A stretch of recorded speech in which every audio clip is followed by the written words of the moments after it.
Hi, this is Suzanne Kreider with themindtolead.com.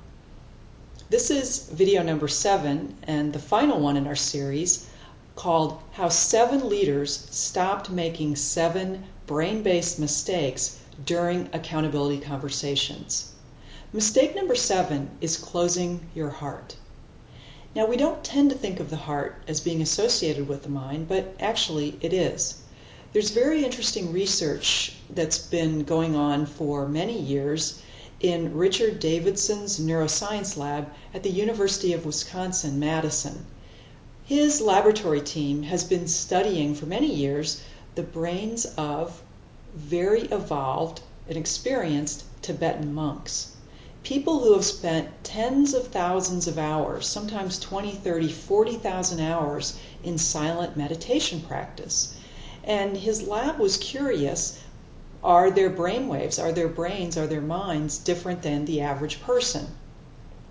The average person during conscious state operates with brainwaves that are called usually beta brainwaves. So normal conscious activity is when your brain is cycling at about 15 to 38 hertz per second. What they found is that when these monks were engaged in mindfulness practice or meditations or a particular kind of mindfulness practice called compassion practice, where they generate feelings of care and concern for other people, so really opening their hearts instead of closing their hearts, what they found in studying them with EEG machines is that their minds went into gamma waves. And their brains created a much higher cycle per second. So instead of being at 15 to 38, they were more like between 40 and 100. Some of their minds were measured at 70 hertz per second. Now, what's interesting about the gamma waves is there's a lot of controversy about them because they're the most recently discovered brain waves. But what we think is that they're associated not only with a sense of compassion and connection with other people, but they're also being studied in terms of what's called insights or very highly focused thinking, which those are also really good states for the minds of leaders to be in.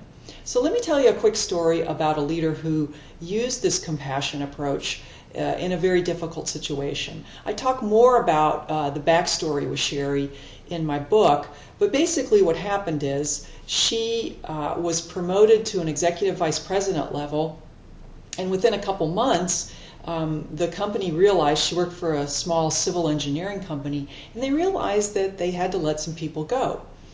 Originally they wanted the president of the company to do this, but he was dragging his feet and months were going by, and this was causing a lot of problems for the budgets, for morale, because the gossip mill, the rumor mill was spreading that somebody was going to lose their job, and so people were really concerned about it, but they didn't have accurate information. Finally, in a meeting, Sherry said, look, we really need to get a plan together. And people were so impressed with her directness that they suggested that she do the layoffs. She had never fired anyone in her life, and so she was really nervous about it. And in our coaching calls, we came up with a really specific plan so that she could take care of herself, she could give compassion to herself, as well as be really clear about delivering a message that the company didn't want to have to let these people go, but it was financially necessary. We also worked a lot with her compassion practice so that she could keep an open heart. So a lot of times when leaders have to deliver bad news like this, they tend to close down because it's just too painful to feel their own discomfort or to be able to pick up on signals of discomfort from other people. But Sherry was able to keep a very open heart during these conversations. The one that she was most nervous about, she called Grumpy Guy.